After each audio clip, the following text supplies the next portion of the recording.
to episode 154. Cheers right? to episode 156. Close. What the are you drinking? Amazing Grace beer by George. Lame. It's a hell of a can. It's that little, Maze. we hiked out there. Is that a play on Michigan football?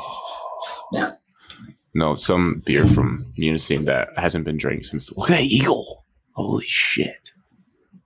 That's a nice can. I might keep it. Where are you gonna put it?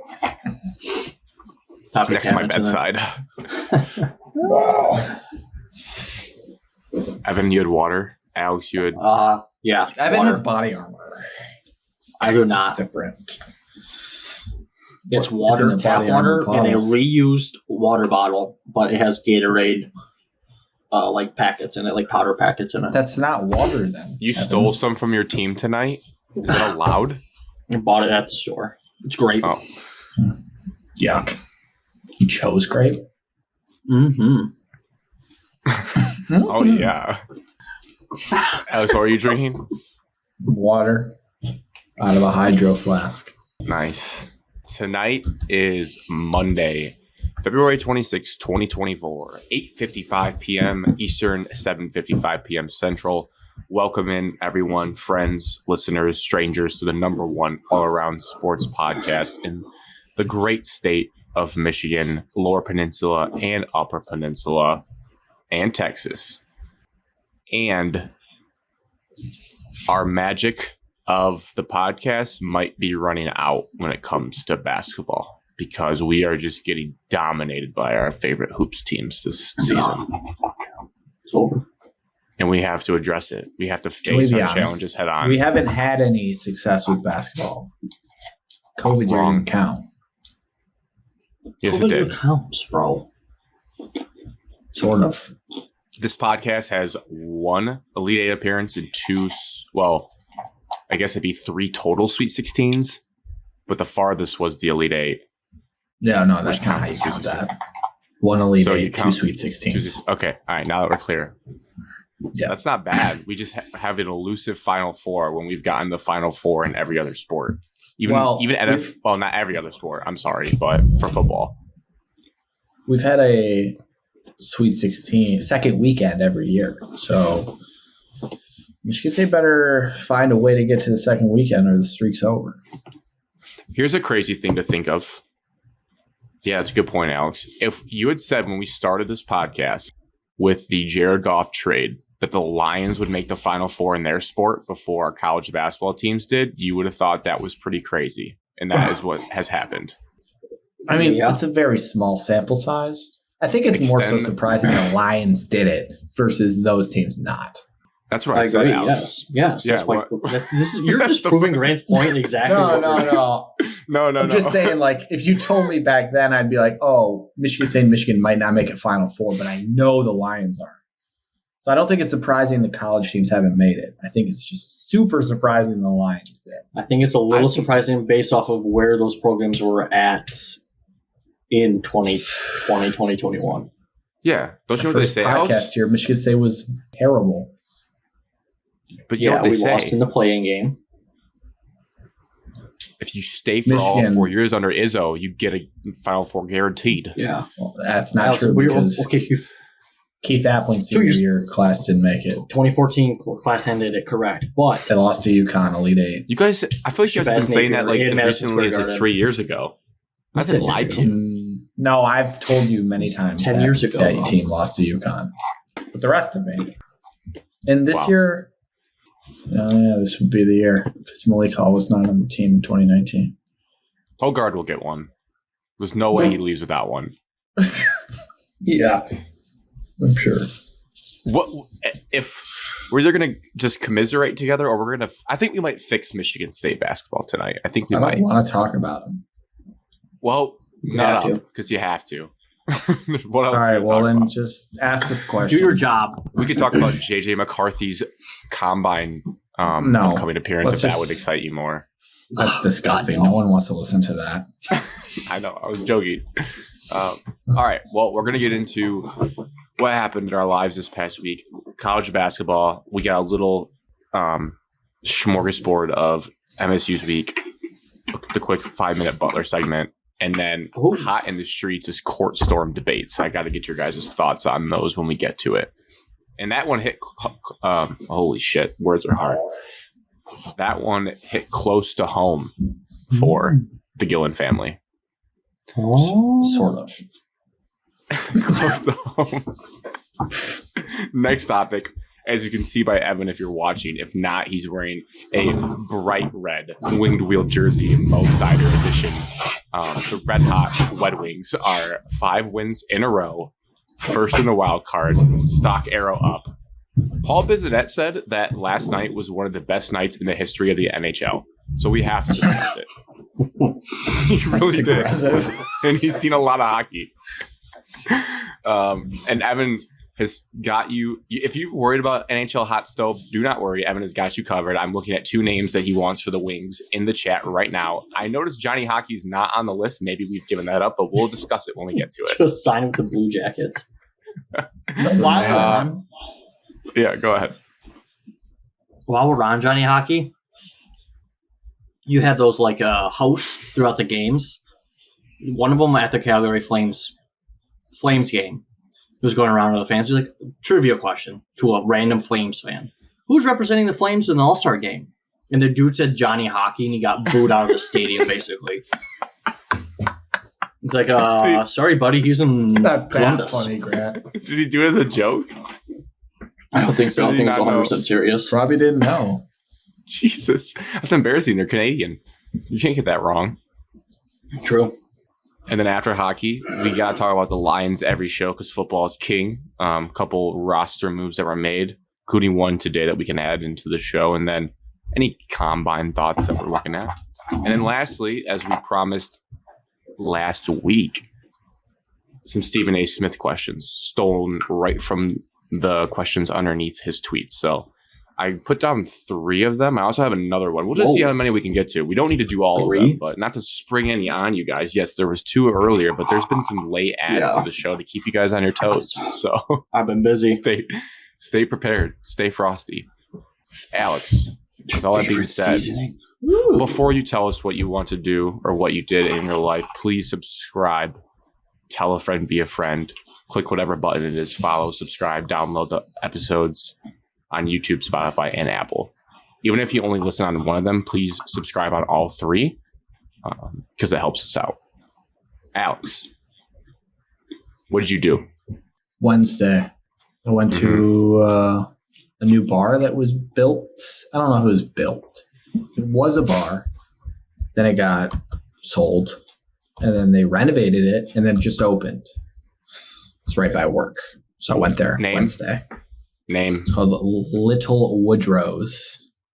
There's multiple Little Woodrow's in Houston. Little Wood. It's like a chain. I don't know. Anyways, very nice bar. Backyard patio bar with yard games. Yep. Giant turf backyard area. Yes, Evan. Who are you going with? People from. Oh my God! I thought someone was joining. I thought someone did join too. I had a mini heart attack. Like, who the hell just found our link? Not that one, Grant. It's a different location. It's all about the yard. Oh. I thought Connor was joining us from the cruise ship that was about to be electric. I thought something weird was happening. I got nervous. Okay, Alex, you never answered my question. Yeah, people I know from work. So nice bar, big turf area, lots of dude, Jesus Christ. Were you get used to it? Were you a part of this right here? Are you in here somewhere? Starting on March 13th dog or something. Fighting ring? What is this? Listen. Just listen. March 13th, they from March through September maybe. They do turtle races every week. Mm. Yeah. So they got a bunch of turtles and they set them down and you place bets on the turtles, who's going to win. Mm. So you can't gamble in Texas, but you can bet on turtles. And you bet shots and drinks. Peter know about this? Against the house. Does Peter know about this? Well, they're world-renowned athletes, dude. They get time off. They train, just turtles. So they do that. I've never seen them because it doesn't start until March. And It ended when I got here. But like 50 TVs outside, big projector screens. Very nice. So I did that Wednesday. Only Thursday, Texas beer? I had high noons, so they did have a lot of Texas beers on tap. Thursday, I subbed in an indoor golf league, simulator golf league, because it gets dark, Evan, at like 6 p.m., so you can't really golf after work. So indoor sim league, played TPC Boston. They lined it up with wherever the tour is at. I think last week was at some Mexico course, so they didn't have it. So they played TPC Boston. What about Live? No. Anyways, shot 6 under on 9 holes. It's a scramble. 4 men, scramble. 6 under, 9 holes. Not bad. I was carrying the ball like 295 on the simulator. Don't know if it's real, but not a big deal. It's cool. Cool to see the number. When did that Thursday. Drank some refreshing Michelob Ultras, Evan's favorite. Booze, second favorite. I love that for you. I love that. Yep. Friday. Wait, so you're playing Augusta pretty soon? No, I'm subbing. I sub sometimes. I'm not. Can you sub for that one? I don't know. No, probably not. Oh my God, the Players is like next week or so. Is it this week? Are you playing the Players? I'm subbing this week. I don't remember what course it is though. Well, PGA Tour this weekend. Friday, I treated myself with some luxurious Taco Bell because I haven't had it in a long time. It's very good. Very good. Oh, you're playing the Cognizant Classic in the Palm Beaches. That's pretty lame. When is the Players? What the hell? The Players is not before the Masters. Yeah, it is. February. No. The Players is before. No, whoever's hot at the Players, whoever is hot at the Players is who you end up picking for the Masters usually. It's March 14th to the 17th. Oh yeah, this is the second year of them moving it up. And the for Masters whatever reason, is I don't know. April 8th to April 14th. They haven't done this all our lives, Grant. So you saying like the Players getting hot from the Players? That's just, I think it's happened once. I just know golf. Okay. Saturday, went to a footy match.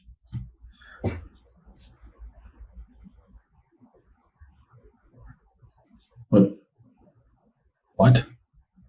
Just college basketball Saturday. I said I went to a footy match. I know, but I was predicting what you were going to do. I was wrong. Yeah, didn't really watch. And then Sunday, I wanted to die. Care to explain? Oh, anybody with a brain would know. Thanks, Grant. So yeah, college basketball. There's my week. Nice. Evan? Last week of the regular season for JV basketball ended on a win on Thursday. Tuesday did not go well, so Thursday ended on a win. Nice. And then Friday night, hit a couple of local bars. It comes to tavern. I can tell. Yep, tavern and the local watering hole Mucks. You sent the boys off on spring break. Yes, I did. They wanted to kick a few back, so I did that. Friday, Saturday. Throughout the day, didn't do anything, so I finally didn't have to work or I got to sleep in. And then Saturday night, I saw Grant's beautiful face, along with 9, 10 other people. Roomie Ben hosted a party. Good time. Sunday, relaxed, watched some, what technically it wasn't EPL. Some football, did some chores, watched a miserable basketball game, and then had baseball practice. Today, work. No reffing? It's over. That dream is over. Nice. Nice. And then district first district game came out with the champion about 2 hours ago. Got a victory Against who? Oh my gosh, I'm drawing a blank. Who do we play? Well, Columbia Central. Just played Columbia Central. An hour ago. Columbia Cupcake Central matchup. They had a stud player. They always do. have one. Yep. And here we are. Nice. Looking at what I wrote down. Visited my parents' new house. Down? Yeah, sometimes. You don't remember what you did this weekend? I do, but it helps me. I write down little bullet points to remind myself of what I did. That way it can go faster. Visited my parents' new house. Credit to them. Picked out a beauty. I enjoy it. It's kind of weird. I think they were in that. Well, yeah, they were in that house that they left in the Tecumseh longer than I was alive. So I only know 25, 26 years of it. So it was weird a little bit, but then you kind of get used to it. There's still a very big, long hallway when you walk in. So I can throw the toy down the hallway for Nash to go get, which we did a lot of that to tire him out. He's definitely lost a step. He's not as spry. Stamina's low. But he's still, that doesn't affect his barking. That does not affect his barking. That's no guy good. Just has separation anxiety out the wazoo. But it's also probably because every time I go see him, I'm leaving 2 days later. So he's probably knows that anytime I get out of the chair might be the last time he sees me for the weekend. He freaks out every time. So visited there, and then like Evan said, went to Ben and Evans on Saturday night, right next to our old stomping grounds of our touch football field. I didn't realize how close it was until I was there. I realize now I did not end up doing a house tour, which is a huge regret, but that's just my excuse to go back sometime soon. So we'll have to actually get a tour. Played a fun game called Monikers, and then played Evan's great at charades. Also learned that. Really good at charades. Had probably the best charade round of the night. And then we played Mafia, which was pretty fun. Evan was also Mafia 30 times, just every time. It was I know there's probability is what it is, but it just was one of those things where you didn't want to keep voting for Evan because you're there's no way he got another ace. It's just not possible when you have 10 people for him to keep getting aces. But he did. I think him and Ben. No, who was your partner in the first round that won? Adam. Adam, you and Adam won easy the first round. Yeah, easy. But yeah, it was pretty fun. A lot of laughs that night. A lot of laughs from Monikers as well. It was a funny game. So good night. Went back to Sylvania. Drove home on Sunday. And then last night watched the movie Don't Worry, Darling. Evan, have you seen it? I have not. No chance Evan's seen it, dude. He can't even knock off 2 things off his list in 1 year. That's not ridiculous. Do you guys want spoilers? I added another movie to my list. I added another movie to my list today. Quadruple the amount he watches. I think I'm -1. I think I'm -1. I'm not in the plus tier. I added it to my list, Grant, so it better be good. I did cross off 2, but I think I've added 3. I don't want you to go into it thinking it better be good or it's Grant's fault. I don't think it's not going to blow you away, but my only takeaways without spoiling anything was that Harry Styles is a better actor than I envisioned. So credit to him. And it's definitely a movie that movies. Oh yeah. Wasn't he in Dunkirk? Yeah. Good movie. You should add that to your list, Evan. Already on there. There's a scene where he drops some. I've already seen Dunkirk. I'm pretty sure. It's good. I just watched it recently for the first time. It feels like it'd be almost overstimulating. Is that with the scenes that I've seen? Is Dunkirk with Garfield in it? I could be totally butchered. Andrew Garfield? No, I don't think so. Who's the main person? Dunkirk is Harry Styles. It's like the same guy, right? But he's one of the main guys. The main guy is what's the one that came out in Hacksaw Ridge? It's by Christopher Nolan. 2006. Hacksaw Ridge is with Andrew Garfield, 2016. I've seen Hacksaw Ridge. I have not seen Dunkirk. Yeah, it'll make you think the next morning, but it's not like it's not a great movie by any means, but it'll definitely like make you think in your everyday life, like, well, that'd be crazy if that actually happened. It's futuristic, I'll say. Very good cast in Dunkirk, Kevin. Very good. Have either watching the movie Mud with Matthew McConaughey? No, on my list though. That's on my list, and then I added The Town. I've never seen The Town. Oh, that's a good film. A lot of characters in that one from looking at the list today. Yeah. Anyways, that was my list. I think that's all we got. We got to hop into college basketball. If we're just going to talk about movies for like 20 seconds here, TV show that I'm watching. I'm very late to this show, Peaky Blinders. Fiverr. But holy it is a good show. Excuse my French, but it is a good show. Like, I cannot believe that no one told me about it. You should watch it. I obviously don't know Ryan Clary. Does he like that show? There was at one point where he would only do the Peaky Blinders accent if he was around friends. Dude, it is good. It makes you want to just like. He probably will do it again when he's with us, and it might get annoying fast. It just makes you want to like smoke cigarettes, drink scotch, and just like be like a badass. That's how that show makes you feel. Two great things already. You can do both of those things. Is scotch great? Cigarettes would be a bad. It would be a bad habit to have, but you can do it, Alex. Are you aware of what scotch is, Grant? Do you know what it is? I just said, is it great? I would never classify it as great. I don't love it. Oh, you don't like it? I see. Right. I like it. It's good. But yeah, I think you guys should add it to your list. Alex, I have a question for you. Yeah. This probably has no idea, nothing to do with you because I don't really know. Did you give up anything for Lent? No. Okay. Is there like a reason for the question? I just asked everybody kind of, what'd you give up for Lent? Pop. Soda. Oh. You probably had a Baja Blast with your Taco Bell. Yeah, you're a dirty liar. Starting now. Try again. Also, I don't know if anyone else saw it. The craziest moon I've ever seen in my entire life Saturday night when we were driving to Ben. Dude, I saw it. It was absurd. In Houston. At the footy match. I bet you full moon just right in my face. Yeah. Oh, it's crazy. Did you take a picture of it? Magical. Did you post it on the gram?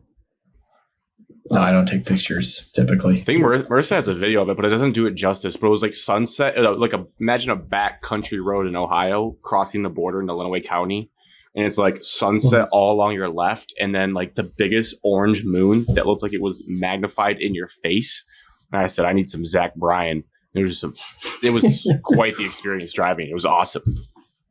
One last question for you guys. How's the weather been in Michigan? Actually, quite warm. It was a beautiful day today. Gonna rain tomorrow, and we're not gonna get away from it. But Grant, I think golf is on your horizon this weekend. It's supposed to get up to 70, I think, on Sunday. Probably windy though. It's gonna be one of those nasty warm winds. But I think it's really worth it. I said last week the weather's been bad here. It's been 80 and sunny since I said that, so it's been very nice. Nice. That's why you look so tan. Do I? You don't look tan. I don't feel it. No. College basketball. We love it. Our precious Alex's love child. College basketball. I'll start with you, Alex. I got a couple questions for my friends. Okay. And I don't know the answer to it, but I don't know if you have it either. But why is Xavier Booker not playing more? Because he can't rebound and he can't play defense. Our assistant coaches are morons. I mean, for the record, I think he should. It's all relative because 2 months ago, if he started, he wouldn't have looked like he did yesterday. He just was not. He was like 30 pounds lighter, couldn't like do anything, which he said himself like a week ago. Do we actually though like believe he's gained all this weight? He doesn't look that different to me when I've seen him play. Yes, like weight wise, college athletes that go from high school to college in a college strength and conditioning program. I'm sure Evan can attest to it.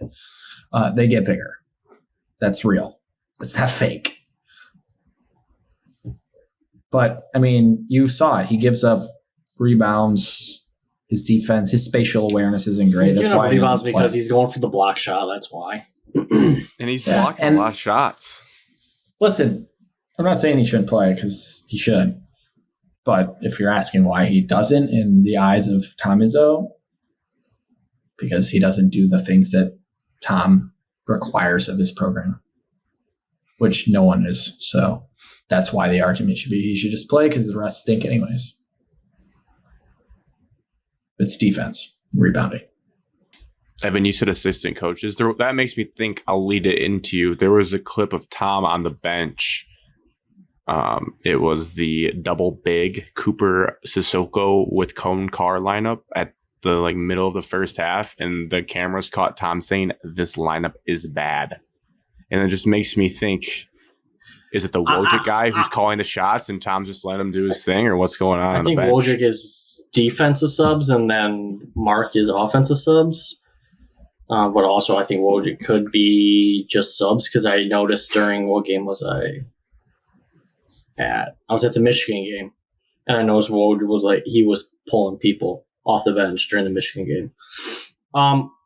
Obviously, Izzo approves on some of these substitutions pre-game. I would say pre-plan. So the plan is, okay, get a couple minutes here. Let's see what these guys can do together. And clearly, obviously, that just wasn't the right game for it because I forgot what's his first name? Alex Arden? Is it Arden Key? Zed for Key. Ohio State. Zed Arden now. Zed Key. It's Zed. It's Zed. I don't know what I'm thinking. Arden Key's a pass rusher. He's a LSU pass rusher. Yep. Zed Key. Forgot that guy even existed. I was like, holy crap, this dude's coming off the bench because he cooked our ass 2 years ago. He sucks big now. Backside. Though. He's very bad. Big backside. He just needs to get on the ball. Yeah, so the two big post player lineups, time and place, and I think the assistant coaches are not improving anybody and for the record, or defensively. And I'm on the record saying this at the beginning of the year. Has not done his own subbing ever. He never has. No. And everyone's going to argue, well, you're the head coach. You're the head coach. You can control anything. Yeah, I saw that during the game. I thought that's what he said. I'm glad you pulled that up. Bad lineup. Because that's what I was thinking in my head. Back in disbelief. It was a terrible lineup. Bad lineup. Terrible. It was four guys that couldn't score. Yeah, Sissoko's out there. Yeah. If Sissoko's out there, you can't have another post player with him. And Jay Wright arguing and saying that Jay Wright's out there arguing saying that I think it helps Sissoko. I was like, there's no way how this helps Sissoko. I still think Sissoko. For how bad Sissoko's been the last 5 games, I thought yesterday he was okay. I didn't think he was the reason Michigan State lost. He was okay some people are Michigan too defensively. He just doesn't give you literally zero benefit for him having the ball. He's not going to score. He should honestly, when he's on offense, just go and just stay on defense and just stand in the paint and just play 4 and 5. Or just stand at the top of the key and clear out the lane. Yeah. I don't know. I almost think I don't think it was his fault, though. No. He just not very good, though. Grant, we scored 9 points in the last 12 minutes. We scored 5 in the last 9 minutes. There's your answer. We can't put the ball through the hoop in situations. I can tell you why all that shot happened. Selection. Tyson Walker didn't shoot well all game. And a couple bad turnovers. I can tell you. This is one person's take. 1-9, not great. 6-24, not great. I bet on Aikens over points. That didn't hit. I bet on his over points, rebounds, assists. That didn't hit. They didn't shoot well. I mean, there's nothing. I did.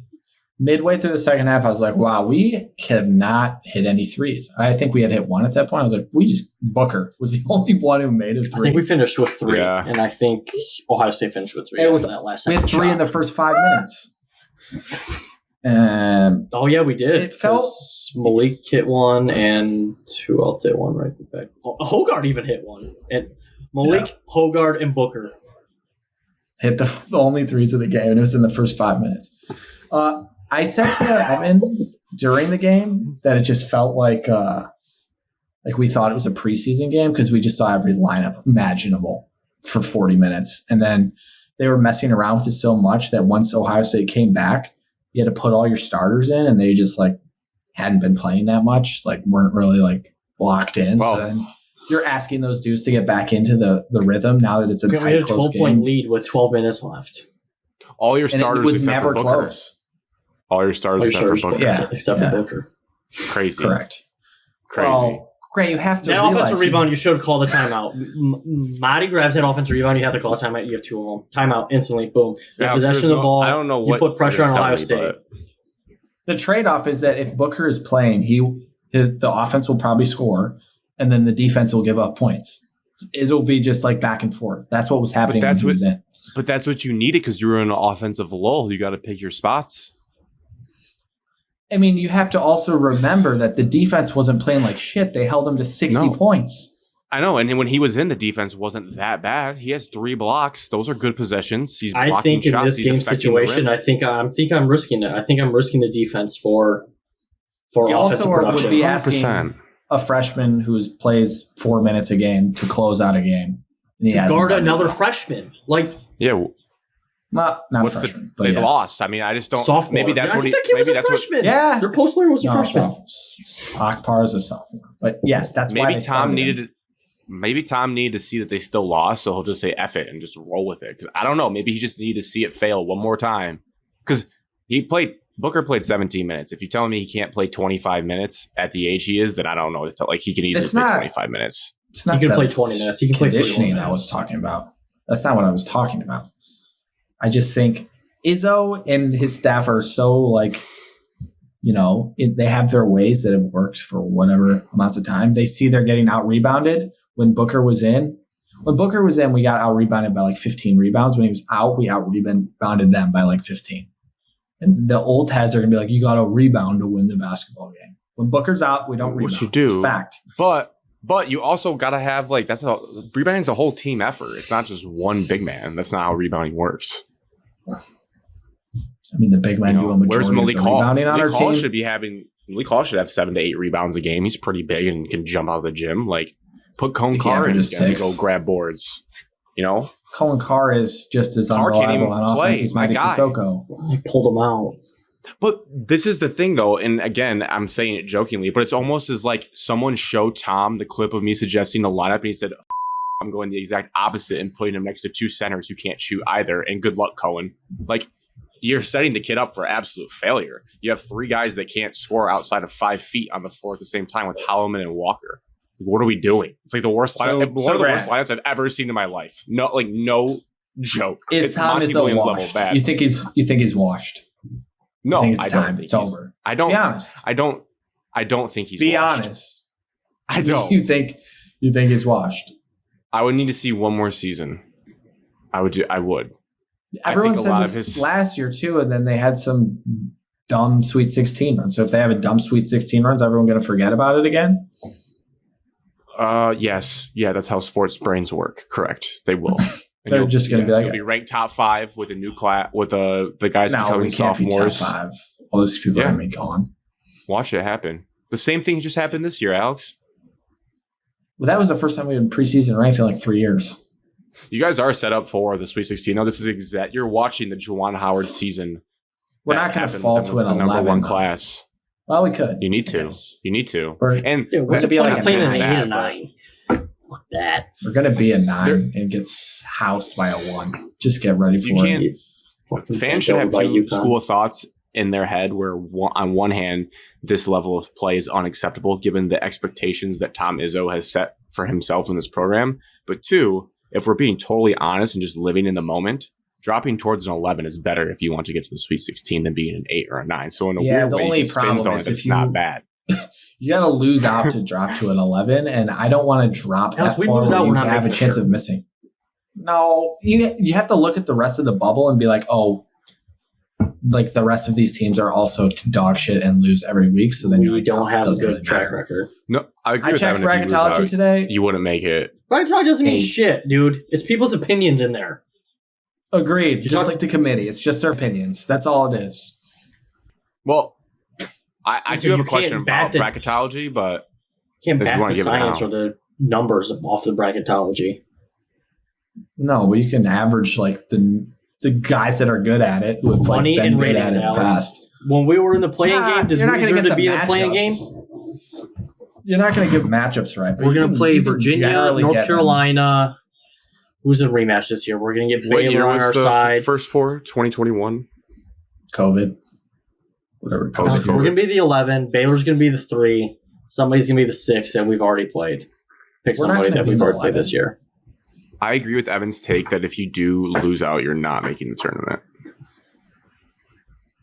Lose out, you're not making But I tournament. don't think you're going to Just lose out. 100% Is my fact. point. I don't think we'll lose out for one. I wouldn't say it's a guarantee that I don't know. What would we be? 17 and 17 and 15? 15 is like pretty gross. we made the Like, that play-in doesn't- game at 17 and 15 last time. Well, that's what I'm trying to find. Like, was it that? Yeah, it was 17 and 15 and 9 and 11 in the Big Ten. But you don't have those wins that you had. You had some big wins. Oh no, Yeah, we beat you were Illinois, 15 Ohio and State, 15 Michigan. and 12. Well, yeah, I mean, because there was less games. We lost to Rutgers by 30 points that year. But you beat 30. number 5 Illinois, number 4 Ohio State, and number 2 Michigan all down a stretch, and you don't have anything close to that. You would not make the tournament if you went 17-15. I feel really good about that. But it won't Nothing happen. sniffing. It's not that. going to happen. It's not going to happen. One of our best I wins don't in know, Maryland man. Look was not even look good. at the bubble teams. Look at the bubble teams. They deserve it more than us.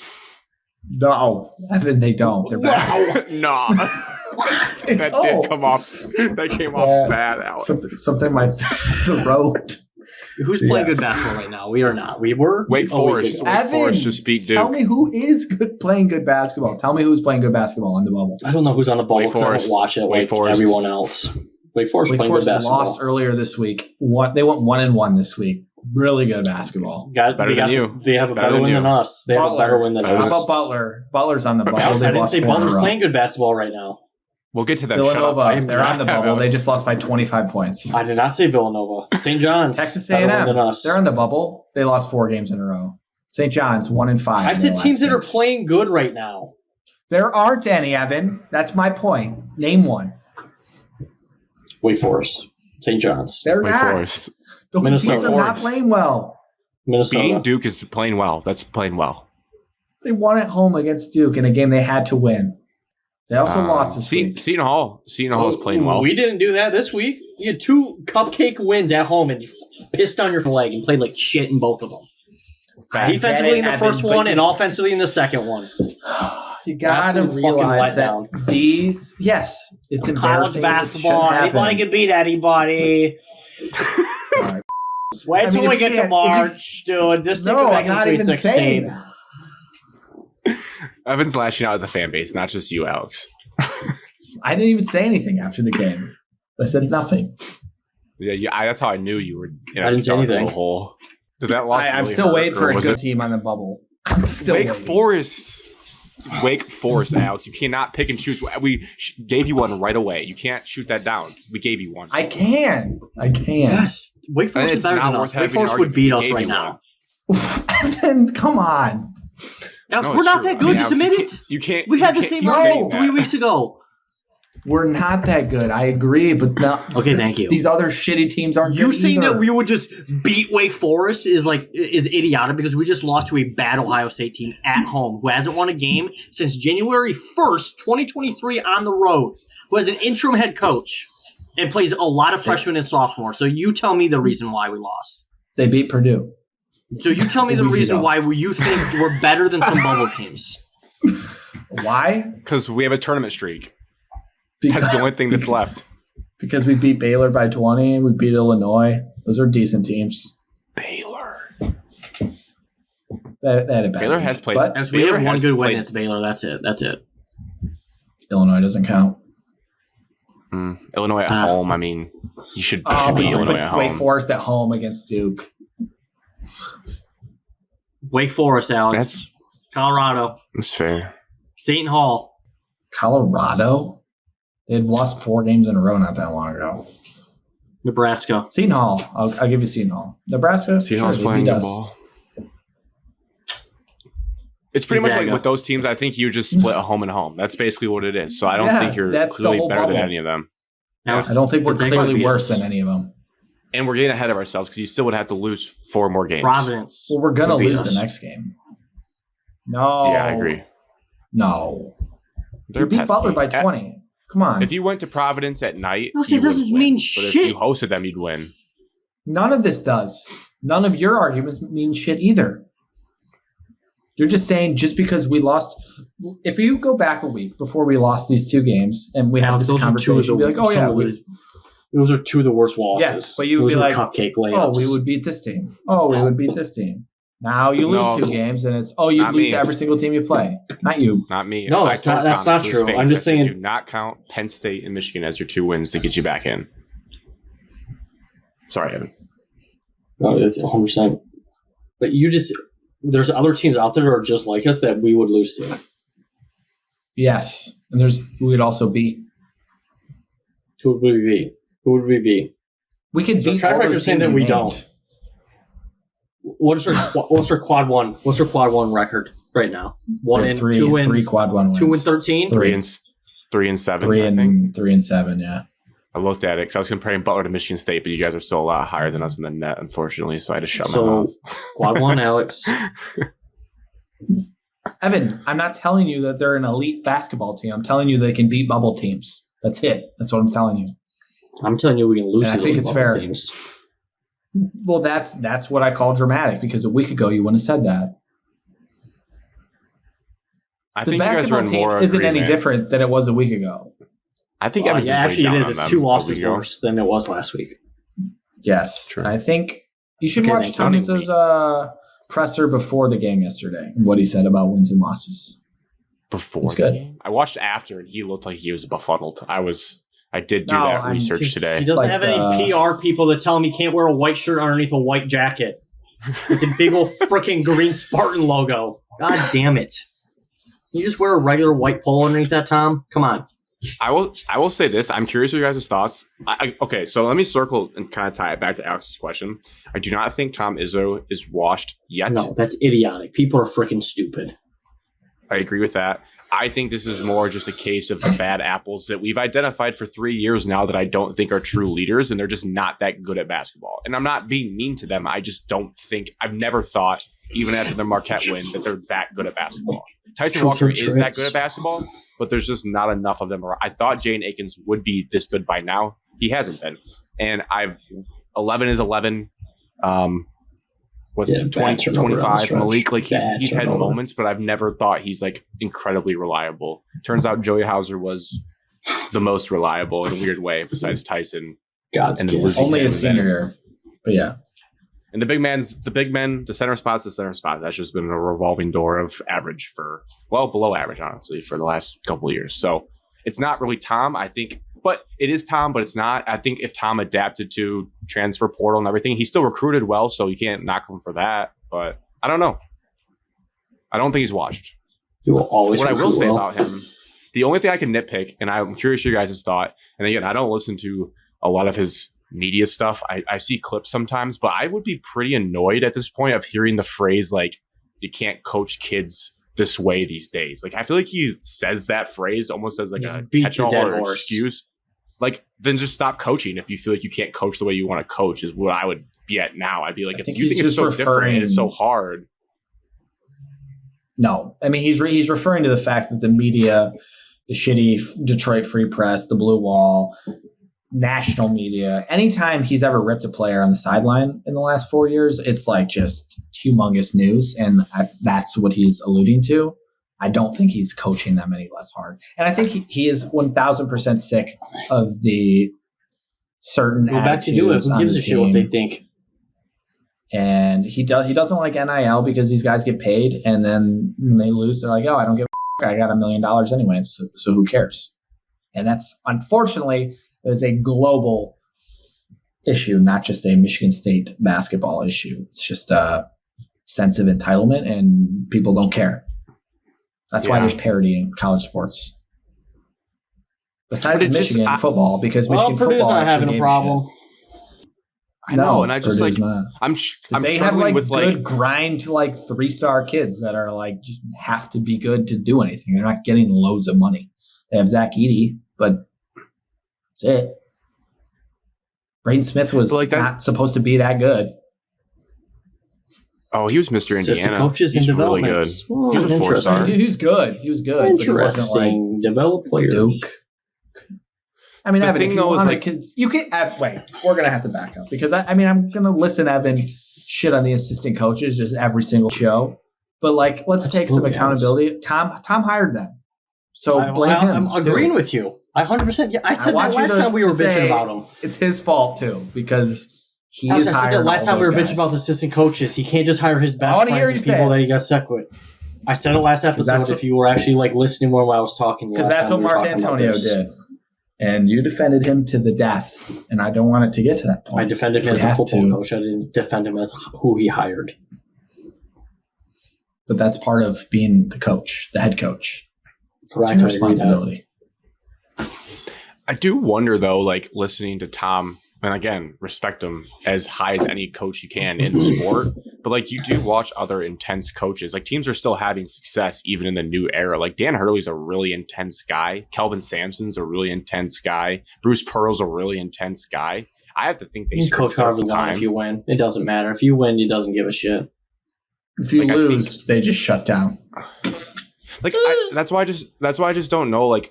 I mean, Tom keeps saying it publicly. So the national media sticks to one storyline, and if that storyline is getting clicks, then everybody's going to run with that same storyline. That's just how it is.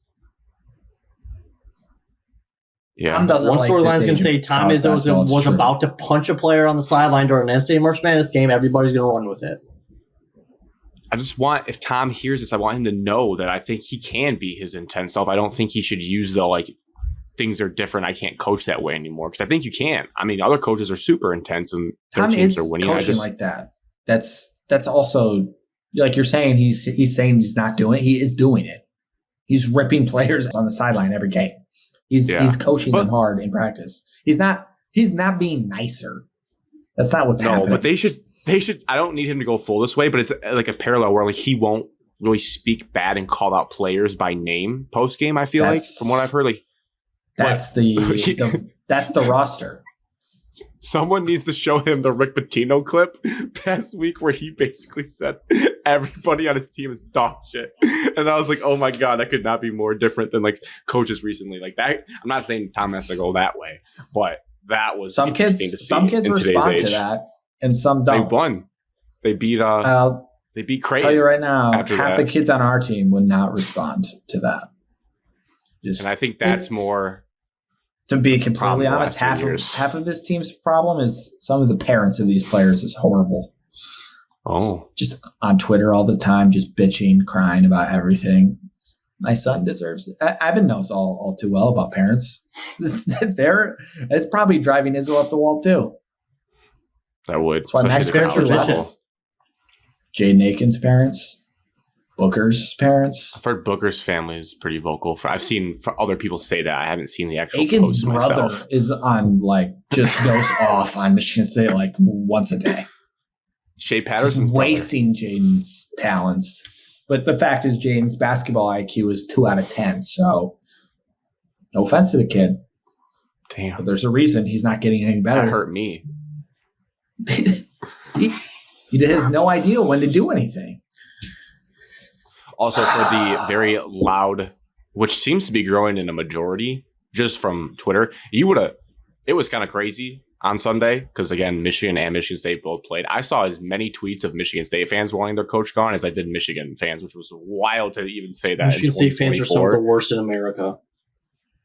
And even if you did want Izzo gone at this point, if you fully got to that point, like, you can keep saying it because it's a free country, but you have to realize the reality is he's not going anywhere because Alan Haller can't fire that guy. You can't. He has a lifetime contract. He signed a lifetime contract. He is not. He's not leaving, and unless he wants to. He publicly said he's coming back next year, and he's already talked about next year.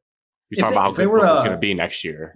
Lose out and he's not going anywhere. He's 1,000% back. He's not going to go out like this. He's coming back in 2025 because he's recruiting kids that class. 2026, he's recruiting kids that class. Michigan State's still good at recruiting basketball. That's cool. Always will be. We send kids to the league. Buckle up and hope he pulls. Some of the best facilities in the country.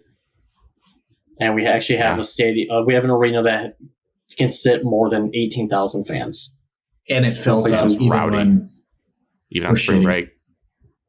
And it's not all away fans like somebody on Sunday. That was absurd. So how many Purdue fans were in Chrysler? I cannot believe. I thought I was hearing it wrong. Because they can't get tickets at Mackey. They're so expensive. That's true. They can't let's just go to Ann Arbor. $5. I'm happy for Purdue fans. Sad for one of my favorite basketball teams. Anyways, what I would say, do we think that Tom Izzo needs to pull the Jim Harbaugh after the COVID year and just reset everything, get in fresh blood, and we're going to do it or die trying to go on a magical in like year 2 or 3 number 2 title run? I think that could be brewing because he's not going anywhere. No. He just needs to dig deep, and you just got to hope he modernizes a little bit, make some tweaks around the areas. Fire the staff. I really top 3 assistants. I don't think we're just gonna all of a sudden become like bad. Like even at our like worst, this feels like our low. We're still better than half the Big Ten, and still gonna make the tournament more than likely. Like if this is as shitty as it gets, maybe we should be a little grateful, maybe just a little, and not so miserable. So I see this going one of 2 ways to really tie it all together in Michigan sports. It's either going to be, well, I guess it could be somewhere in the middle, but the 2 extremes are the Jim Harbaugh route, where it resets, things change, or the Red Wings route, where you hold on to the streak, and then it ends, and then it just bottoms out. And then you got to start over with a new regime. But it won't take 7 years. You hope not. College basketball is the easiest sport to just completely reload, redo, and you could do it through the transfer portal. You only need 5 guys. It's the easiest sport to do it, and you have we won't say blue blood because Grant doesn't agree, but just outside that. So you're going to be able to get kids. You're a top 10 college basketball program today. Easily. Also, it is easier because you have less players, so you can reload. Yeah, go ahead. Would you guys be surprised if Michigan State missed the tournament? Yes or no? So this is like a 3-part question. Yeah, correct. I've never seen them miss him. I've never seen him miss in my life. It'd be weird. Would you be surprised if after the worst week we've had all season, they just somehow magically beat Purdue on Saturday? I'd be stunned. It's a less than 1% chance that happens. Stunned. Okay. What time is that game? Is that a night game? 8 o'clock prime time. Fox. Yeah, I mean, but maybe the kids are gone. Maybe it's spring break. Gives a shit. Doesn't matter. It's the whole arena. It still gets loud. I think I'll take Michigan State first half. You guys come out with your hair on fire, but they just wear you down. You just have no answers for a big guy in the middle. He's even if you had a good big man, you don't have an answer for him. Even Dickinson. You got to get him 8 feet away, then he's dog shit. 8 feet away. Next feet's not that much. Next question. He shoots like if Michigan State were to avoid Purdue in the Big Ten tournament, like other side of the bracket, could you see them winning the Big Ten tournament with how bad the Big Ten is? Like right now? I don't know where we're at. I haven't looked at anything since we lost because I've been so upset. We play the winner of Rutgers and Michigan, and then the winner of that plays Wisconsin. So let's just say you avoid Purdue. Purdue loses in the semis. They don't really care about winning. Who would Purdue lose to in the semis? Illinois. No, I don't know. No, it has to be Illinois. I don't know. Nebraska beat them once. Maybe Nebraska beats them. No, Alex, I'd be really surprised. I don't think this team can win 4 games like that in a row. I don't think we can win 4 games like that in a row either. Okay. Final. Because they're gonna have to play. They're gonna have to play 2 of Illinois, Wisconsin, Purdue, Nebraska, and I just don't see you stringing 2 of those wins back to back. I do like our chances against Nebraska again. Nebraska sucks on the road. They're good, though. I think they just got their first Big Ten win on the road. We blew that game at Nebraska. That's we blew they can hit threes. Just about every single game we blew. We blew the Duke game. Yeah. The Iowa game, you could argue. We didn't blow that game. We were down 16 at one point to start the second half. Yes. We did not blow that game. They might get hot. That team could go to the semis. That's a for sure. Iowa could. That team could make the semis and also lose the first game. It's because their offense. They don't play defense. It's all their offense. Score 100 points, give up 95. Yeah, that's the goal. Should have known we would have lost that game. Last question. let's say, hypothetically, this is all hypothetical because this, it's downtime in the offseason here. Let's say Michigan State does, it feels like the offseason. Michigan State does beat Purdue. Then they play Northwestern at home. They beat them. Loss. Beat Indiana. Loss. So they win out in the regular season, win the first game of the Big Ten tournament, then lose. I'm assuming if that happens, they'll be still like, they could stay at a 7. So if they go back to as a 7 or let's say a 10, what would you put the probability of a Sweet 16 on? With how bad this team just looked last week, if they were 7 or a 10, what would you put the percentage that they could do what they did last year again? And remember, 50-50. That would be coming off some big wins. 50-50 would be that high. Yeah, because I'm looking at the twos. If you got Marquette or North Carolina, I see it. If you get Kansas or Tennessee, no. Simple as that. Let's say Michigan State is a 8 or a 9. Who are the ones? 1%. 25. You could be Arizona. The other 3, no. Arizona's bad on defense. Caleb Love could be a wild card. He might shoot him out of a game, but I don't think you can beat Houston, UConn, or Purdue. Maybe Houston, but you have to shoot the lights out, and they are just. I would guess that they wouldn't put us with Purdue for an 8 or 9, just because of UConn. No, they're just. I don't think they would put us with Purdue solely because it would be in. Purdue would be in the Midwest, and they would play in Detroit, and that would be a home game for us. Well, but it's also about. They might though. Regions in Detroit. We wouldn't play them. Yeah, the region Sweet 16 and on. You wouldn't play them in Detroit. Or you play them in Indianapolis potentially. Yeah, I think that goes to Detroit. I would drive for that game. I would go to that game on Sunday. Be electric. All right, so the final question. Now that we've gotten this far, this would be $500. Yeah. No, we're not making a Final Four. This team can't do anything. What is more likely? Lose in the first round of the tournament or miss the tournament? Like that's one of the choices? Yes, that's either more likely. That is 100% more likely. The Sweet 16. Lose. I'm not going to be crazy and say the Final Four. Lose the first weekend is 100% more likely. First game or miss the tournament. Said first game. All right, lose the first game. Then make the Sweet 16. 1 game versus 2 games. I'll take the 1 game action. I don't know, man, because if you I think it's closer than you think. If you become a 10 and you play a Mountain West 7, you're going to win that game, and then you're just going to lose whoever you play next. If it's one of those two, so I would go. Michigan State's only going to get top teams so they can get all the eyes and money on it. Nobody wants to watch Michigan State versus UNLV. They gave us they're going to get Michigan State versus. Yeah, that's because it was Foster Lawyer. I mean, Evan, I'm all for your conspiracy theories, but I don't know. A little. It's extreme. All it's entertainment. No. Half the entertainment. 3 of the 7s are Mountain West. Like who you trust? They might want you. This want you to go. Thing that you're looking at. Evan, Andy Katz is Power 36. Evan, hear me out. Hear me out. There's not elite programs at the 7 line anyways, so I don't know who you're expecting to face. So if there's not elite programs at the 7 line, what does that make us at the 10 line? Evan, give me a Evan. I want to give you a hypothetical. That feels bad. You're being right now. Just raging. I just put you in a body bag. You didn't. You didn't. Not even close. I did. Evan. I did. There's no Duke or North Carolina at a 7 seed. What seed do you want? What seed do you want Michigan State to be, Evan? Do you want to be a 10 seed? I'm going to give you a hypothetical for ratings. Give us a 10 or 11. 7, 10, or 11. Okay. Because 8, 9, there's no even point of going.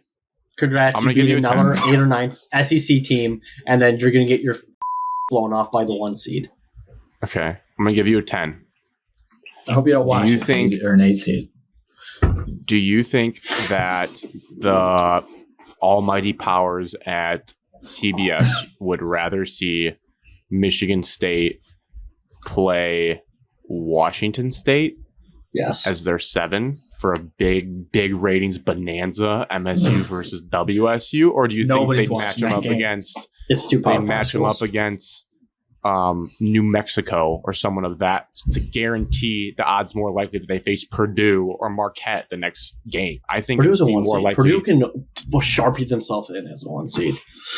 All right, but I get your argument. Yes, I get your argument. Kansas. They want Kansas as the 2. They're going to F over some teams just so you can get the moneymaker. They're going to put us into the round of 32. The 8 That's 9 what they matchup, want us to be. Yeah, they'll get us in the round of 8 and 9 matchup. So the 1 seed be like, oh my gosh, you have the big bad Tom Izzo and his records in March, and always get to the Sweet 16. And it'll be on CBS late at night on Sunday nights. We have to wait all freaking weekend just to lose by 25. It'd be awesome. Oh, it'd be Sunday at 4 p.m. because it always just is. to watch Dan Hurley outcoach us. Watch our assistant coaches try to do 2 big man lineups if we don't score a freaking single point for 8 minutes. Oh, it's great. It's the whole point, Evan. It's the whole point. Michigan State. They don't want us to lose in the first game. They don't. Michigan State versus Florida Atlantic for the right to play UConn. Oh, that would actually get eyes on TV. No, that would get eyes on TV. Lost all interest. Evan. Alex, Florida Atlantic was a Final Four team last year. They would get eyes on TV. I think they lost to Tulsa recently. Okay, so Alex, okay, I'm going to ask you this question. There's 32 first-round games, 64 divided, 32 games. Good math. So you're telling me that would be below half for the ratings? That game would be below half? No. If you had to rate games 1 through 32. It'd probably be like 16. I mean, it'd be like right in the middle. Oh, bullshit. Like you're not really intrigued. That'd be a lot higher than that. That'd be a top 10 game. Depends where it's slotted time-wise. Purdue versus the 16th seed is must-watch after last year. Like, that's a top 3 tune-in, like, just to see how they look. Alex, your stat the other day, you said in the group chat that teams that lost a 16th seed are undefeated next year. There's only been 1 team. So I was just pissed off looking at that stat, and nobody corrected you on it. And I was already 2 hours late to the conversation. I was 2 hours. Yeah, but you said teams. There's only 1 team that's done that. You should have asterisk teams. Because my whole point of saying that is because all these stupid ass facts or whatever things have happened doesn't matter this year because it's not the same year. Doesn't matter. All that doesn't matter. Connor saying that UConn can't win a title because they won last year. This is the dumbest thing I've ever heard. So that was my point of that stat. We're looking at Houston versus UConn. That's all we're looking at. Just everybody else is irrelevant. I'm going to pivot us to our last college basketball topic. It really overshadowed all the games and the results of this weekend. You don't really think about great results. Houston Baylor was a great result. You think about Kyla Filipowski getting dragged off the court at Wake Forest. A lot of hot takes. This has kind of broken people's brains momentarily for the week. I guess the simple question to you is what do you guys think about this? And how would you fix court storming? Because it seems to be a problem in some people's eyes. I have an idea how to fix court storming. Don't lose on the road. Boom, problem solved. This is all-time ignorance from you today. You're a higher-ranked team. Don't lose. You don't have to deal with it. I love it. How about your 2 best players don't piss down their leg and throw the ball out of bounds with 13 seconds left? There's an idea. It's so stupid. He's probably totally fine. He's playing this off because it's a freaking joke. And then to Seth Davis on CBS, I wanted to punch him through the TV saying those fans don't deserve to be on that court because they haven't worked hard like all the players have been. Like, that's idiotic. They actually pay tuition, pay taxes, and actually probably paid for a ticket, so they have more right to be on there than a kid that's getting there for free. So now what? I don't love what Seth said. I didn't know he said that. Put him in the locker. I do have to say, so stupid. Evan's let good things live. Let good things live. Evan's first text when it happened was Duke. Like, Duke ruined court storming? I don't think this is Duke's fault. No, Duke is going to ruin it. This situation is going to ruin it because a bunch of coaches are going to vote to pass it. Because it's Duke too. If this happened to Alex, you flip it around. If this happens to a Wake Forest person, do you think anybody cares? No. Nope. Sadly, no. I think people care and talk about it, but it's not like a big deal. No. People will talk about it. Well, there's a guy out there just claiming people get put in wheelchairs left and right during court stormings, but it doesn't get broadcasted enough. A ball guy on... I would like to finish my point. I don't think it was the Filipowski's fault for being there. Like I saw some people are like, "Oh, dude, you got to know better. You got to get off the court faster." I mean, that come was on. me. I do kind of think that legitimately. Proctor ran off the floor. He saw it coming. All of his other teammates ran off the floor, and he just like I did see that. walked like a child. He Like, probably get didn't off the think he was tracks. going to get hit. Fine. Not his fault he got hit. Maybe his awareness was a little low. Walk more cautious. Either way, Don't walk like you're a freaking giant and stick your legs out when you're walking.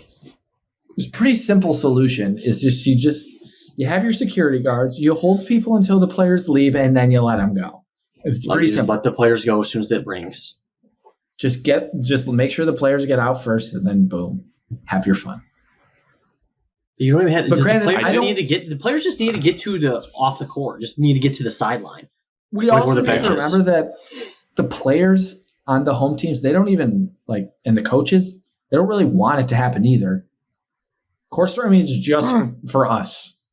And it's just awesome. For us to have fun. It is awesome. Players celebrate. Depends on what team. It depends on what team or what program they will embrace it. There's a lot of programs. That psychopath. We would never. He would embrace it. We would not. The security guard in our section, our senior year, would allow it. He told us. I remember one year, the Michigan State Big Ten championship game. He said, "If you guys storm the court, don't run me over." My sophomore year, it was like the timeout before Miles Bridges hit the game winner against Purdue. Purdue was like ranked number 3, and the security guard looks at us. He's like, "Nobody's going on the court." Before the game-winning shot, in the timeout, he's like, "Nobody's going on the court." You can't stop me. Buddy. You guys don't storm ever, do you? We did storm the court against Wisconsin versus number 2 ranked team. We stormed the court. Never forget the game was on ESPN. Bo Ryan, look it up. Did we rush the court? That's a good trivia. Yes, Drew Neitzel. We rushed the court. Oh yeah, I remember looking this up. Look it up. We rushed the court. I'm 99% sure. Brett Musburger was on the call. I went to a Drew Neitzel Wisconsin game when we were not ranked. And I don't know if it was that game that we're thinking about, Alex, but there was another Wisconsin moment that we rushed the court against them. That's so sick. One time I saw Drew Neitzel against Wisconsin, I caught a cheeseburger off the little slingshots. I caught a full-ass cheeseburger. They used to slingshot him into the crowd. And I was so excited for it. Opened it up, had onions on it. I was like, not eating this. Gave it to someone else. So soft. It's like 10. My only really takes from this that were my own thoughts, not aside from reacting to the crazy takes I saw from people on TV, was one, I already said it, but have awareness and just jog off the floor so you're not in it. Or two, someone raised a point. I forgot who it was, but they said you could almost put a 10-second shot clock up and then just 10 seconds run and then everyone can storm the court. That's kind of a better way to maybe do it. It's hard to enforce that, but give 10 seconds after the whistle goes, the buzzer goes, everyone get off to the side, and then the kids can run on. That's the only thing because you can't stop it. Wisconsin, Purdue, there was no problems. Caitlin Clark, I'm not sure she really got hurt. I know that was a clip that went out earlier this year. After the game, it was over dramatic. It was because losers mentality. People are getting hurt. I want to be name one other player in your life that you can think of that got hurt during a court storming. It does not happen. As much as people are these are so unsafe, I can't think of another probably prominent get player. hurt in court storming. It's just not. Yeah, but players. It's the college kids. They don't care about peasants like us. They do not care about us. I'm saying people definitely get hurt in court stormings. It's just not players. It's like the field. It's like how many players can you name? It's like field rushing for football when all those people ban that. There's thousands of horror stories of kids breaking their legs, breaking their legs, trying to jump the walls, and snapping their ankles, come down from 12 feet. It's good stuff. It's good stuff. Yeah, I agree with you, Grant. Name a player. Look it up. Name a player. Nobody can. If someone can name a player that got hurt during court storming, then I'll be a little bit more quiet. But this is such a one-off. You don't change a whole rule because of this. I'm reading this tweet from the Alabama athletic director. He said that his theory was that if the fans storm the court after the game, that your team forfeits the game. I couldn't think of a dumber thing that someone could actually say. That is the softest mindset of all time. Who was that? Alabama's? Yeah. Auburn rushed the court a year or two ago. That was awesome. All right. Yeah, imagine like you actually forfeit the game. Like, what world do we live in where it's like, oh, kids ran on, game over, you lose, even though you just won after 40 minutes of basketball. Matt Painter said, if you're at Nebraska and you want to storm the court, totally cool. But if there's like 5 minutes left in the game and you guys know you're going to storm the court, or if you know you're going to storm the court before the game, if they win, spread the word. That's what he said. Just spread the word. I think it's just common sense. What does that mean? I think it's just common sense. If Purdue players know if they lose that, yeah, agreed. It should be common sense, but it's not. I mean, if you're told before the game, like storm the court if we win, we're coming. We're coming. Please get off the court. Jinxing. People don't. We're not going to jinx that. Talk about a big jinx. Grant. Honestly, I'll go full heel. Court storming is the biggest compliment you could ever give a team. They should be thankful that people stormed the court against them. We've had the court. I'm just saying, Nick, you're really good. I also agree. Matt Painter should actually be in charge of it because that's the easiest thing to do. You just warn them. Hey, guy, spokesperson. Your AD just tells them the day before. Okay, we're gonna court storm. We're probably gonna court storm. You guys are ranked 2 in the country. We're a bubble team. We're coming. Michigan State will be court storming at Mackey on Saturday after the biggest upset of the college basketball season. Me, running out. Whoever else is going. Then you'll see us get tackled by security.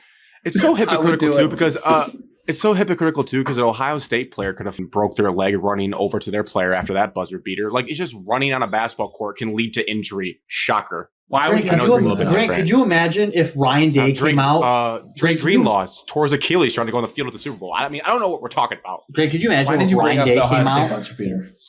Because that happened. What? Can you imagine if Ryan Day came out after Michigan beat Ohio State at the Big House, and the first thing Ryan Day complains about, he just was like, "I'll get to the game, but one of my players were tripped coming off the field. This needs to be stopped." Could you imagine that? No, I give Ryan Day credit. There was a video that came out after that where a Michigan student got in his face as they were running by and filmed him and yelled third base. And if I was Ryan Day, I would have punched that kid. So I give him all the credit in the world for like just taking that. Can you imagine just taking some of the biggest moments? It's not just like the team that's involved. There are thousands and thousands and thousands of alumni, fans that are like build up. Like, we're sitting here talking about sports, so obviously it matters. That those kids invest their energy into it. Like, they feel like they're a part of the game. They want to celebrate. And that's what you do. You court storm. But totally fair. And I has to go both ways. If you run into a player purposely or on accident, or you film them, you can get shoved. Like when Jabril hit that kid at Ohio State. If you get in their space, they can hit you back. Yes. That's just the rules of the court storm. It's common human. You get up in a person's face in the street, you're probably going to get punched. There's no difference. Yep. Check the... Yeah. Wait. Can you just share your screen, Alex, or just send it to Grant and Grant can share a screen since you don't know how to do that? How do I do that? How do I do that? Bottom, it should say share. Boom. Oh! That's Jesus Christ. Yeah, then you just made it loud for us. You could hear it? A little bit. Hold on. No, you yelling. Where's this share button? It's by leave, so be careful. Here it is, Evan. Hell yeah. You're right. Oh, dude, you guys should bring back that court. That court is so sick. These players have no urgency. None. It's a little laggy for me, but okay, I see the people coming on. I get the vibe, though. That other side is so soft. The other side, that's because that's press row. You got too many tables in the way. That's what it looks like in the Breslin Center getting stormed. Can you imagine being in the middle of that, though? How awesome that would be. There's so many people. My biggest regret is I missed you almost two had a court moment storms to at rush Butler. the field and you got taken. Imagine getting that taken away from you because a message on the video board says you rushed the field. You can't. Sorry. Yeah. It's absurd. That's just all we wanted to do after the Michigan State game that we're bringing it up in 2021. That's all we wanted to do was, and they brought out every single cop in the area were lining those. You can't storm the court or the field when you're a top 10 team. No, yes, I would have. Are you crazy? If I saw at least like 20 people start going, I'm going. If it's a big game on a close ending, you can storm. Yeah. I mean, if Michigan State was ranked like 10th and Penn State was ranked 2nd, and we won at home, we would never rush the field. ever. In hoops or in football? Oh, well, James Franklin. I feel like you're only we don't have to worry about that. If you're ranked in football, the only way you're rushing the field is if it's like a rivalry game. Or to win a championship. Like, for example, if Michigan and Michigan State, like the Cassius game you're talking about, if that ended on a Cassius wins a buzzer beater, you'd storm the court. Oh, absolutely. Because it'd be so euphoric. You just run. You don't know what you're doing. You just run. Get out there. Once your head cut off, yes. Bent him over. Yeah. All right. Let's move to the Red Wings. We'll kind of speed up our pace here as, of course, college basketball dominated a lot.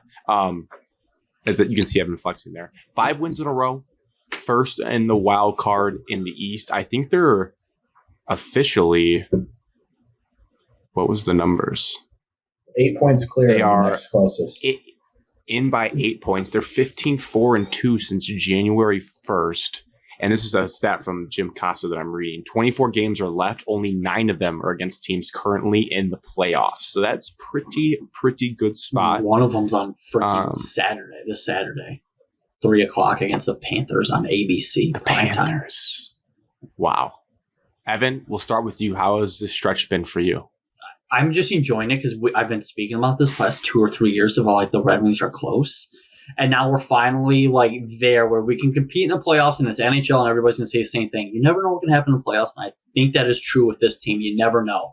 You have a superstar that's been there, done that. And you're seeing that he's not really backpacked us, but he's had moments that Red Wing fans will never forget. You'll never forget Patrick King scoring. You'll never forget Ken Daniels' call on it. And then you'll never forget the overtime against the Avalanche rivalry game, Larkin to Kane on that one. And you're going to build up this team of when they make the playoffs of remembering like games in that situations like that.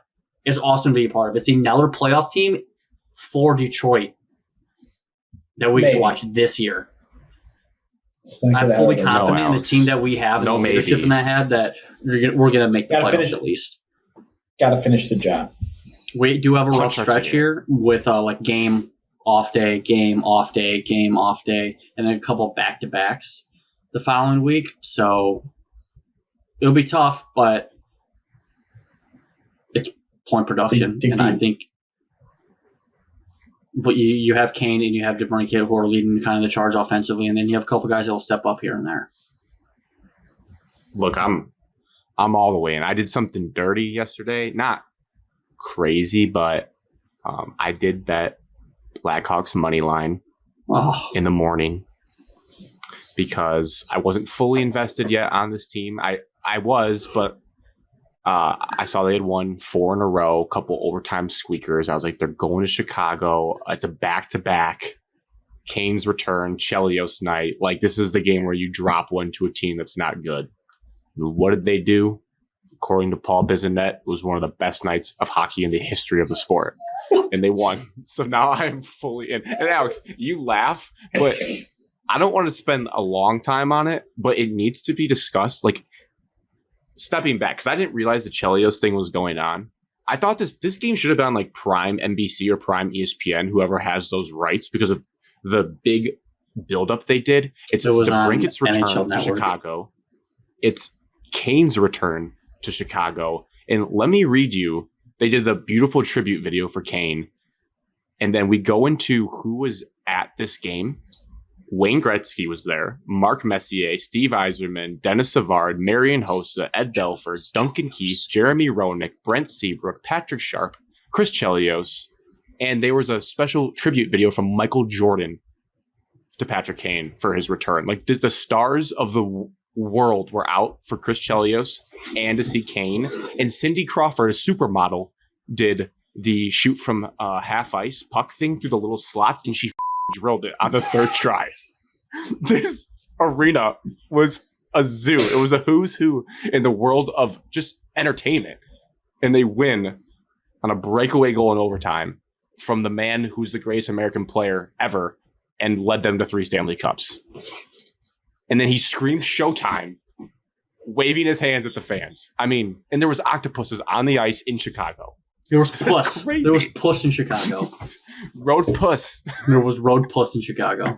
Yeah, I don't know. That was just me rambling at how awesome it was, but I think you really said it well. You did. Got me jazzed up. I was So I was watching the movie Don't Worry, Darling with the laptop off to my right at the lowest volume to check in on it. And I was like, 2-1. Unfortunately, my bet's going to hit. Sucks. At least I'm making money. They score late with like 4 minutes left. From an impossible angle. That's why, yes, a crazy goal. And then I'm glad you explained it to me. And then I saw the full replay. I thought Kane won on a shootout winner. I was like, how the was he that open? I think he subbed in late when he thought we had possession of it. So somebody came on, so he kind of just floated out near mid-ice. Lucky bounce, pass ahead. It's 3-on-3 hockey. Let it rip. So the camera was shaking for a road game because I think Chicago's they're tanking, so they weren't that mad about it. They were cheering for Kane to score. They wanted Kane to score. That's pretty awesome. Sick. Wow. Just a magical night. And like I was watching the Blues game, like fully invested, like skipping college basketball, and we put on a freaking clinic in the first period against the Blues. Blues wanted nothing a part of that Red Wing atmosphere. Too early for them. Evan, how are you tuning in? The Blues game was on TV. The Eller game, the Blackhawks game was on the NHL Network. And then some other games have been on recently, but I can't get it. I can't get every game. I'm happy to report Valley's been downloaded on my Apple TV. We're all the way back. Like Saturday at 3 o'clock, I'm going to be invested into baseball. I'm going to be invested into the Red Wings game for the Panthers. Saturday 8 o'clock. Saturday 3 o'clock. Saturday afternoon. ABC. I was going to say. Are you going to watch the Michigan State game at 7 o'clock? Well, it's at 8 o'clock on Fox, Alex. You just don't know. 7 o'clock your time, yes, I'll give you that. 8 o'clock our time. 3 o'clock Red Wings, my time. 2 o'clock your time.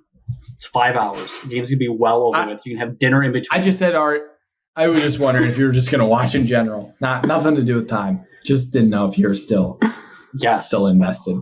Yeah, I'll watch it. I'll probably turn it off at halftime and go to bed. Maybe take a gummy. Enjoy the night. I'll take a gummy before the game to enjoy it. That might help. Might win. It might. Or at least you'll think we won. Yes. I'll start giggling at halftime when we turn the ball over. Oh, we're up 30. No, I mean down 30. That's the time. The simplest thing I can say about this team from watching the last few games, not full games, bits and pieces. Again, you have to give me some grace, guys. I really turn up only for the playoffs. But what I'm finding again is that I really don't know all the X's and O's, the strategy of what I'm really looking at in a hockey game.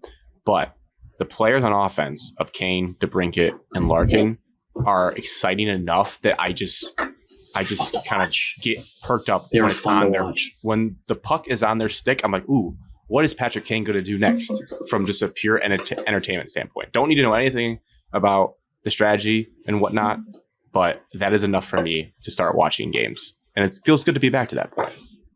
It does. It feels great. Haven't felt that way since Datsuk, if I'm being totally honest with everyone. The match player where I was like, ooh. That Kane moment just got a bunch of thousands and thousands of fans invested back into the Red Wings. Yes. Like, you're a criminal. Sure. If you don't, you say you're a sports fan, Detroit sports fan. If you're not invested in the Red Wings now, you might as well just take away your fandom. Especially when we all have nothing else to root for. Correct. There's nothing really going on right now. You are in a playoff push for the first time since we lost a streak in 16, somewhere around 16, 17. Should we go to Colorado on March 6th to throw some road puss? I'm always down to throw some road puss. If you're serious, we should. No. Does this get you jazzed though? 9:30 p.m. puck drop. That sucks for us. TNT Wednesday night versus the Avalanche. That seems like a big Wednesday. Deal. Yeah, Alex, it's worth it. Seems like a big deal. Well, it's only 8:30 my time, so I'll be watching. Right. It's rivalry night. Right. Hockey games go fast. Wow. The Avs. To your question, Evan, we should be buyers. I want us to buy all the good players to go for the cup. That's my thoughts. Yeah. The sad thing is why would we be buyers? Why wouldn't we? Why would not? Because you played a slow game where we can't rush into excitement based off of one season when we need to do it like the smart long way instead of rushing ambulance Like is a Brad capital. Like so Brad Evan, Holmes. Evan Yes, like Brad has Holmes is his gonna head do. on his shoulders about Stevie, but when Brad didn't go trade for Chase Young, he gets upset. Hockey and football are totally different. There's no Bodied. there's zero farm systems in NFL, FYI. There is one. His name's James Houston. That's not a farm system. That's a lack of talent that should not even be on the roster anymore. What was the Lions roster move today? Speaking of, Jared Reeves Moving maybe on to signed. Jalen Reeves-Maybin. oh, that's not a move. All-pro? Pro captain. Special teamer. Where do you Yes, all-pro in? Filled in when what's his name got hurt. Evan, who's the Chase Young of the NHL player comp? The player comp. Let's get Sidney Crosby. How do we We make can't that get happen? him. We can't get Sidney Crosby. There's a couple Is people. Jake Why? Gensel? Is he the Chase Young? Is Gensel the Chase Young? Like attitude problems, but good. Well, I mean, Chase both Young's of the bad. guys that I have listed are way better. Stupid. Gessel would be. Oh my god, this is ruining my. I hate you, Alex. Would he get a sack in the Super Bowl? Could Gensel get that done? Gessel's playoff production is like unheard of, and he has like the most points as a rookie. That was probably 8 years ago. But he is I want like that. energy offensive. He fits. He would fit the system so well. Just experience in the playoffs, and he is a fan favorite in Pittsburgh. I think just the production would be set alone for playoffs for him. As somebody that you can put on a line with like a couple of younger guys and he can lead them through it, or you put him on one of the top lines because you know you're going to get production out of them no matter what. I'm reading that we're going to be quiet. We're not going to do anything. Pittsburgh's fallen just because late, and they have until like the deadline to decide what to do with Getsel because he's on long-term IR and he's eligible to come back on March 10th. Now he will come back on March 10th, so they have to make a decision if they want to get rid of him or hold on to him for the rest of the year. Also, I could be wrong. It feels like the NHL's trade deadline is so much later in their season than any other sport. Yeah, I think they want. I think Like, we're about to the playoffs. I thought it was long done by now. I think they want to when you guys benefit said the that, championship you were wrong. teams. March 8th. I was like, yes, We still have a whole nother week of it too. Is Simon Edvinsson our James Houston? He's better than James Houston. You just have to put him on the right production He's had line. an 8-sack season in the show. Like what? I feel like I haven't heard of this kid in the NHL that much. Well, Simeon Edvinsson will show up more than just 3 games where he gets all the sacks. Okay, that's good for the Red Wings. It's just a matter of experience and then the time crunch. Yes, we do have a little lackluster on defensively at times, and whoever's with Sider will succeed. But do you trust that young of a kid to do it down the playoffs? I think he's going to get called up, playoff expansion, rosters. You never know. Injuries could happen at any moment. So I feel like he could get brought up. And our farm system is actually one of the tops in the NHL. So that's kind of why we don't want to move on with them, or we just trust what we have right now. Could Alex succeed next to Mo Sider? You made a comment there that you think anyone could succeed next to him. There'd be a I very have good great chance stick that Alex skills. could. I 100% Great agree skills. that like, if Alex Not you, Alex. played with Nicholas Lindstrom, that he could succeed. Most Sider's a little bit of a stretch, but Sider topping our team on defensive minutes. He plays all the have time. to play offense, right? I can just sit back and wait for the puck to come towards me on defense. Well, you got to get onto the You have blue to line. cycle You the got to puck, send Alex. it back in a little bit. You know, the puck always moves. Yeah. I got good stick skills. Dump and chase. I'll be fine. Got to work be able to out. I need to skate work on my backwards. skating. Yeah, You have to be I able have to to work skate on my backwards. backward skating. I can go forward, no problem. I know Evan cannot skate backwards. Oh God, no. Should we do quick lines? You want to do a Tracy quick Walker. line? No. Lions. Don't watch it too much. Peaky Blinders. Farewell, Tracy Walker. Evan, you gotta Farewell, love the Taylor Decker. 5.5 million space. No, Evan, just the Tracy Oh, Walker Can episode. we not talk about Taylor Decker for once? You can't. He's lived so rent free in Evan's head. Dude, every day you text us about him. Oh, wow. You bring him up. No. This is the last time I did not bring him up. It's going to pit you and Wyatt against each other because I know Wyatt loves him because he's a Buckeye. He's a Buckeye, yeah. I could not believe Wyatt said that Chase Young is better than Aiden Hutchinson. Could not believe it. Well, you couldn't. Alex, where did they both go to college? Come on. Oh, I mean, pop, it's baby. such a terrible take. Stir the pop. Actual NFL Defensive Player of the Year or the Pepsi Defensive Player of the Year? Which one do you want? Pepsi. I love that beverage. But I guess I don't really remember top Tracy Walker play, but he was. I appreciate what he was for this organization. He was a dog on our defense when we were. Yeah, but like during the dark years, 2 years last he led year, the team in tackles. Year before, He was good on a bad team. So all you need to know. And I'll always Also, appreciate Evan, him for that. Your Taylor Decker text last week was we were talking about edge rushers, and you just said out of nowhere. Taylor Decker is 7.3% of our cap. Yeah, we were talking about I said something about him a little bit before that. No. Evan had me in a rabbit hole trying to figure out if 7.73 was a lot for a left tackle, and I couldn't find a clear answer. Found it. I bet it's not that bad. Cody said we can easily afford Goff when the new cap came out, and Evan said Decker scissors. You save so much money. We have more cap. We don't need to cut him. Anyways, Combine week. Not really exciting anymore. Combine is not exciting anymore. What I am excited for is I think Brad and Dan talk tomorrow. So when people might listen to this, I think they do their interviews on Tuesday. And Brad's last year was awesome. That's when he debuted the villain phrase. So I'm curious to see if he's more mild this year or he's still getting off some motivational things. End of season, he was fired up. Yeah, fired up. I think he'll probably sit down with Peter Schrager, which is usually a good interview, so we'll see that. Are you guys mentally prepared for the buzz around J.J. McCarthy after this week? Because it's going to get hot. Is he actually competing in the Combine, or is he waiting for his pro day? Can I say something? Throwing at the Combine. Yes, Alex. Is he running in the Combine? We've never had I think so, yeah. I think he'd do well, because I think he's sneaky fast. We've never had a football season go this long, and I still kind of need some time off. I'm not really ready to get back into this. No, you're gonna miss that. You're gonna miss that in July, Alex. Don't say that. Well, I'm just saying, it just feels like it just ended, and now I'm like, yeah, we have free agency in 2 weeks. Already? Yeah, you have 2 weeks until free agency. We used to have a whole month. We used to have the whole entire postseason to get ready for this, and then we were ready to go. I'm gonna be ready to go when the draft's over.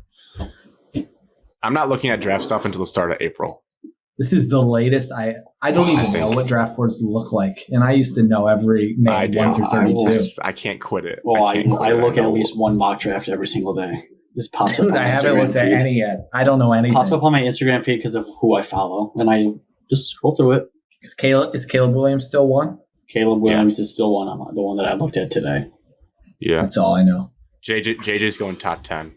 I'm going to bet on it, and I'm going to win money off of it. What it was. It was Caleb Williams, Drake May, Jaden Daniels at 3, 1, 2, 3, and then JJ McCarthy was 8 to the Falcons. Grant said maybe a month or two ago that JJ was a late first, probably second round pick. So you've really changed your tune. No, I have bet $1 just because the odds were crazy. I have put $1 single for him to go first overall because I don't think it's out of the possibility still, and I would love for that to be right, but I don't see it. People are hyping up Drake May. Drake May has a chance to go the first.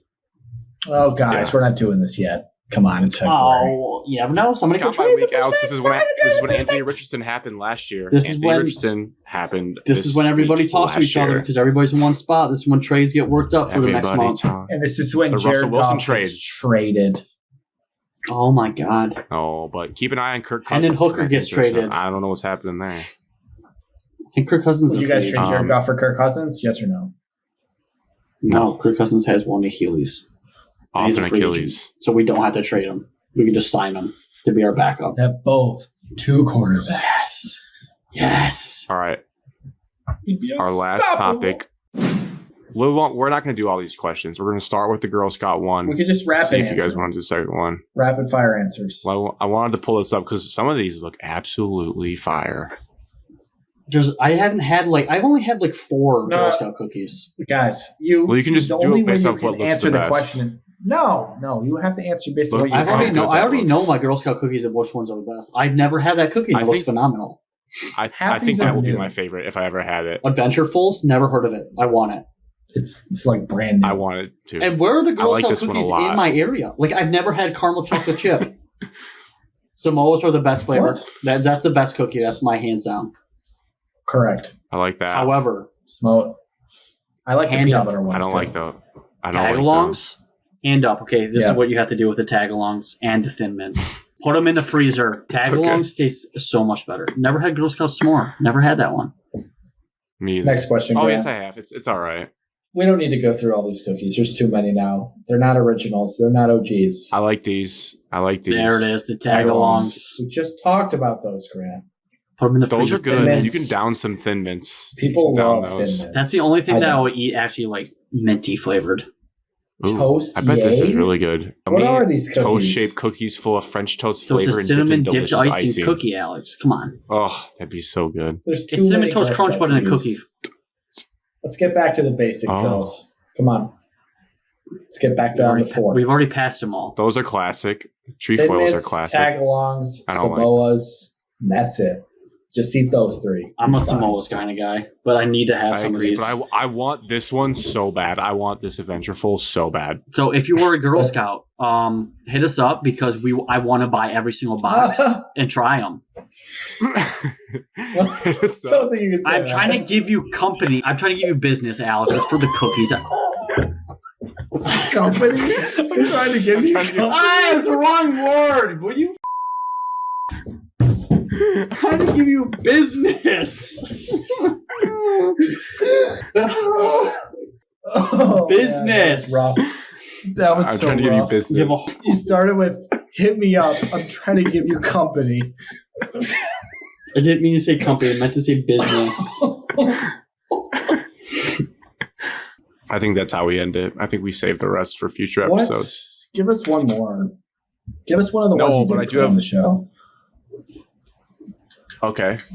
I'll pull it up for you. I've already read them all. No, you haven't seen this one, haven't I? Guarantee it. Oh, don't read the third one. I have no idea what I'm doing for the third one yet. Oh, honey mustard. Oh, voice crack. Honey mustard. Oh. Ranch, spicy ranch. Ew. I think I would do ranch. Alex, it's a potato. Oh. Alex, it's a potato. Yeah. Yeah, honey mustard. Okay, I can get behind honey mustard, but I think I would do spicy ranch is my go-to. I do it right Buffalo now. Spicy, sauce. spicy Barbecue ranch. sauce. No. Sweet barbecue sauce. A little programming note for everyone to look forward to and for you guys. I think so. We have 2 episodes before our brackets come out because then we'll have a bracket show. Bracket We're gonna challenge. We're going to do a bracket We have challenge. more than 2 Next week, I episodes. think we're going to do a St. Patrick's Day draft, which I'm going to have We to have think of more than some 2 episodes categories Grant, for. before brackets come out. I think we just have 2, and then the third one is the bracket. So on the third one, I get you. And then the one, so St. Patrick's Day draft coming up, and then Best of March Madness after that. Of our lifetime And then since bracket. 2000, since 2001. So Yeah, we but can't I add Michigan might- State. I might add like some categories of like player, Game. Oh, shot. Kemba, I don't know, something of that. Bryce Kane nature. from the But corner. anyways, look Basketball's forward to dead. that. Spoilers of it. Cheers. It's episode 156. Cheers to Michigan State hockey program this weekend. Big matchup versus Wisconsin on the road for the 1 seed. On Big Ten Chance Plus, to win unfortunately. the Big Ten.